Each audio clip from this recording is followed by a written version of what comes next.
जब लोकतंत्र का एक अंग कर्तव्य निभाने में विफल हो तो क्या हम संविधान की रखवाले चुप बैठे? मुख्य न्यायाधीश बी.आर. गवई के इस धमाकेदार सवाल ने पूरी मोदी सरकार को हिलाकर रख दिया है। बता दें कि तमिलनाडु के गवर्नर द्वारा विधेयकों को रोके जाने पर प्रेसिडेंशियल रेफरेंस पर सुनवाई के दौरान सीजेआई ने ये टिप्पणी की। सीजेआई गवई ने कहा, मैं सार्वजनिक रूप से कहता हूं कि मैं शक्तियों के अलगाव के सिद्धांत में पूरा विश्वास रखता हूं।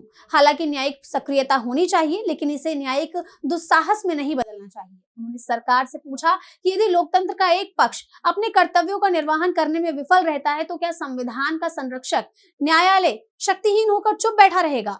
वहीं केंद्र सरकार की ओर से सॉलिसिटर जनरल तुषार मेहता ने तर्क दिया कि गवर्नरों को विधेयकों पर सहमति देने की शक्ति देने वाला अनुच्छेद 200 न्यायिक समीक्षा के दायरे से बाहर है। मेहता ने सत्ता के पृथक्करण के सिद्धांत का हवाला देते हुए कहा कि कार्यकारी और विधायी अंग भी संविधान के संरक्षण है।